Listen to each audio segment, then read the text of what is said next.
Assalamualaikum warahmatullahi wabarakatuh. Selamat sore Mbak Vera dan juga teman-teman. Nama saya Irfan Rasin Solihin dari jurusan Digital Film and Media Production IDS angkatan 2020. Di hari yang cerah ini saya ingin berbicara tentang beberapa hal. Tapi sebelum itu saya mau mengajak teman-teman untuk mari sama-sama kita berdoa untuk kepulihan COVID-19. Semoga cepat membaik dan semuanya tetap berjalan dengan lancar. Saya akan berbicara tentang bagaimana film pendek sebagai media untuk branding atau promosi. Tapi sebelum itu, kita harus tahu dulu apa itu film pendek. Film pendek rata-rata diartikan sebagai film yang bercerita yang durasinya di bawah dari 20 menit. Jadi sekitar 5 sampai 20 menit itu bisa dikatakan film pendek. Namun juga sebenarnya film pendek kalau mau diartikan lebih spesifik lagi adalah sebuah film yang tidak terlalu banyak memiliki konflik, atau bisa disebut dengan satu one hit konflik kayak begitu. Nah, bagaimana sih film pendek itu bisa menjadi media branding atau media promosi di era ekonomi 4.0 seperti sekarang dan juga lagi maraknya penggunaan digital media dan sosial media? Kita bisa melakukan branding atau promosi dengan berbagai cara. Salah satunya atau bisa kita sebut saja seperti konten, terus juga iklan, atau yang lebih konvensional poster cuman kita sebar atau kita blast di media sosial.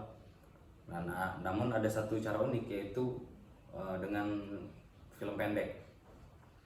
Jadi kalau kita lihat sudah banyak sekali ya yang melakukan branding, entah itu produk, tempat, wilayah maupun personal branding yang melakukan branding itu sendiri atau promosi dengan menggunakan media film pendek. Bisa saya sebutkan salah satunya ada film serial karya Yandi Lawrence yang menggunakan film atau serial untuk membranding satu produk, yaitu produk Tropicana Slim.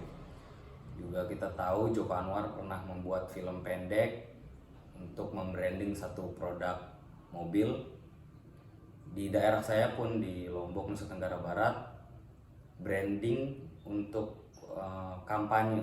Jadi film pendek juga sekarang sudah bisa digunakan untuk kampanye. Salah satunya waktu pemilihan wali kota kemarin di daerah saya, salah satu calon wali kota dan dia menang itu menggunakan film pendek sebagai media branding kayak begitu. Apakah efektif atau tidak film pendek itu sebagai media branding?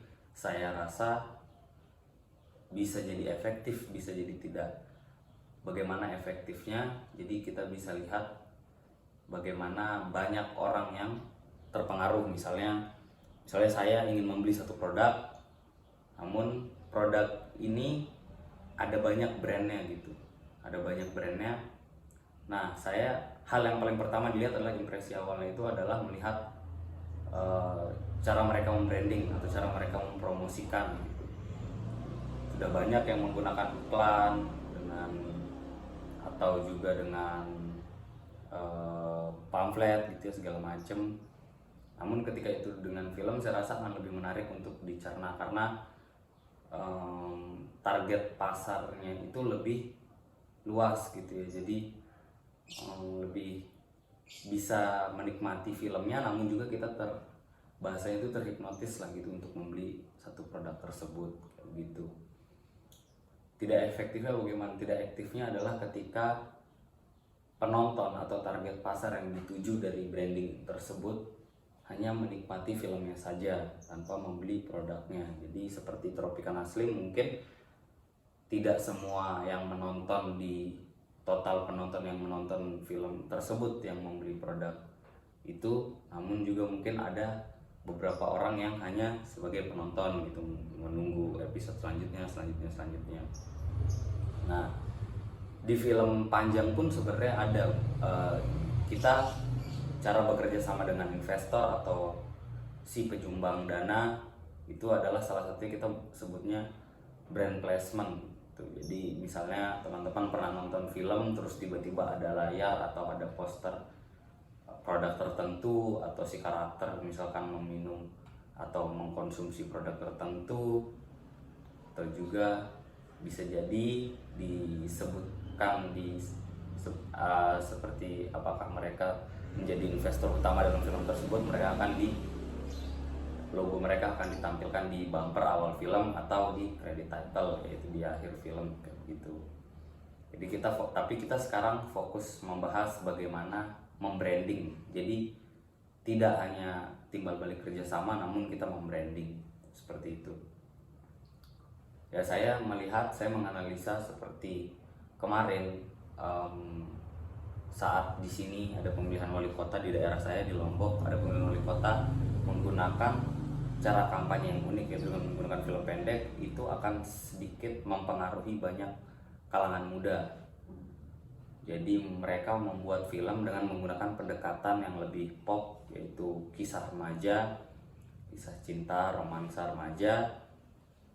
Pendekatan itulah yang digunakan, mengambil sudut pandang cerita dari karakter utama si calon wali kota, namun di era dia muda.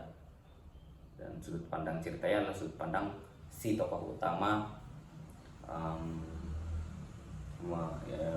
mendapatkan kekasihnya gitu.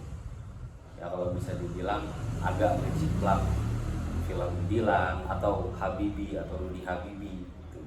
Namun tidak bisa dipungkiri juga cara itu berhasil. Bisa dikatakan kemarin pemilih yang muda itu lebih dari 70% lah pemilihnya adalah kalangan muda, kalangan milenial gitu. Nah, terus juga saya mau bahas gimana misalkan kalau itu tadi personal branding, jadi membranding diri gitu kan. Tapi bagaimana dengan membranding produk? Misalnya kita analisa lagi film yang dibikin oleh Mas Yandi Lawrence, itu Istri dari Masa Depan. Bagaimana sih dia membungkus satu produk, dia mengambil satu keunggulan dari produk tersebut apa. Misalnya kayak Tropicana Slim, apa sih keunggulannya Tropicana Slim dari gula yang lain? Tropicana Slim rendah kalori misalnya, terus tidak mengandung gula yang berlebihan yang bisa menimbulkan penyakit diabetes misalnya. Jadi dia mengemas cerita itu seakan-akan si karakter utama cowok itu sudah meninggal karena penyakit gula darah atau diabetes gitu. Nah, di masa depan si karakter utama sudah meninggal. Karena sangat terpukul, si istri memutuskan untuk melakukan perjalanan time traveler. Jadi dia balik ke masa lalu, terus dia ketemu sama suaminya yang masih belum tahu dia itu siapa, karena kan belum ketemu gitu sama calon istri. Nah, di situ dia memperbaiki pola hidup si cowok, si suaminya, dan akhirnya suaminya disuruh minum Tropicana Slim lah, kurang lebih kayak gitu. Jadi seperti itulah kalau branding produk. Branding wilayah, gimana sih branding wilayah? Kebetulan saya kemarin sama teman-teman sineas di Lombok juga mengerjakan satu project film bergenre horor drama. Kita ingin mengangkat satu daerah, yaitu daerah Purbalian. Jadi terkenal dengan pohon purba yang besar-besar, yang bisa dikatakan hanya ada terbanyak itu di Lombok dan di Australia. Jadi itu yang kita coba angkat melalui pendekatan film bergenre horor dan drama seperti itu. Apakah efektif? Ya bisa kita lihat nanti dari berapa banyak pengunjung baru yang datang ke tempat itu ya, kayak gitu. Jadi saya harap film ini bisa tidak menonton sebagai film yang dinikmati sebagai hiburan, namun bisa menjadi juga menjadi banyak manfaat, salah satunya branding. Mungkin juga nanti ada juga film sebagai bahan kajian gitu. Kayak misalnya dokumenter atau film mengangkat tentang isu tertentu gitu yang bisa dikaji. Kayak saya pernah ketemu salah satu filmmaker, dia mengangkat tentang masakan tradisional. Jadi masakan tradisional tujuannya adalah film ini untuk mematenkan makanan tersebut sebagai makanan tradisional salah satu daerah gitu, tapi itu tidak dijual secara komersil, tidak juga dinikmati secara umum, hanya dinikmati hanya dipakai sebagai bahan kajian, jadi dikaji gitu, seperti itu. Nah, terus juga bagaimana film itu sendiri, film-film apakah bisa film yang seperti tadi ya, film sebagai media branding ini apakah bisa juga dinikmati secara awam gitu, jadi tidak hanya sebagai media branding tapi juga bisa dinikmati ceritanya, bisa. Salah satunya di film tadi yaitu film Istri dari Masa Depan tersebut, mungkin kalau bisa dilihat film itu hanya sekitar 30% sebagai media branding, 70%-nya sebagai film seperti biasanya yang bisa dinikmati ceritanya, bisa dinikmati segala kalangan, seperti itu. Jadi membranding sesuatu dengan menggunakan media film tidak juga mempengaruhi estetika dari film tersebut, tidak mempengaruhi juga cerita dari film tersebut, seperti itu. Nah tadi, jadi kita yang pertama itu ada tadi film membranding dengan menggunakan kerjasama, misalnya ya kayak film panjang tadi, terus ada branding placement, kayak misalnya ada tiba-tiba layar tulisan satu produk, atau misalkan ditaruh di bumper atau di title. Tapi yang kedua juga ada film yang memang membranding, seperti yang saya sebutkan tadi, filmnya Mohan, ada salah satu wali kota dari daerah saya, itu dia mengeluarkan film saat kampanye dan dia menang. Ada juga film Toyota dari Joko Anwar, itu memang khusus untuk membranding, cuman tidak mempengaruhi estetika dari film tersebut keseluruhan, seperti itu. Ada satu lagi film, itu judulnya Filosofi Kopi, karya Angga Dwi Sasongko. Sebenarnya itu juga menaikkan sisi ekonomik dari penjualan kopi ya, dari penjualan biji kopi Indonesia gitu. Itu juga sangat baik, bisa mungkin ditiru bagaimana cara Angga Dimas, Mas Angga membungkus satu isu kecil dengan konflik yang bagus, dengan cerita yang bagus, plot alur yang jelas, sehingga bisa dicerna oleh penonton dengan baik.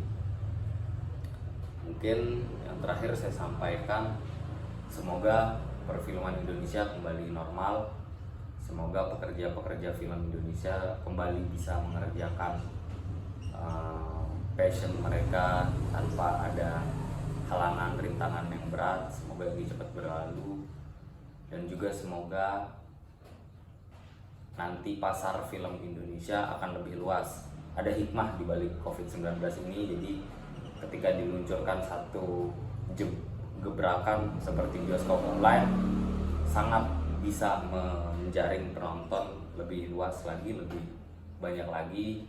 Semoga nantinya ketika bioskop sudah bisa kembali diakses, penonton-penonton Indonesia bisa lebih antusias menonton film.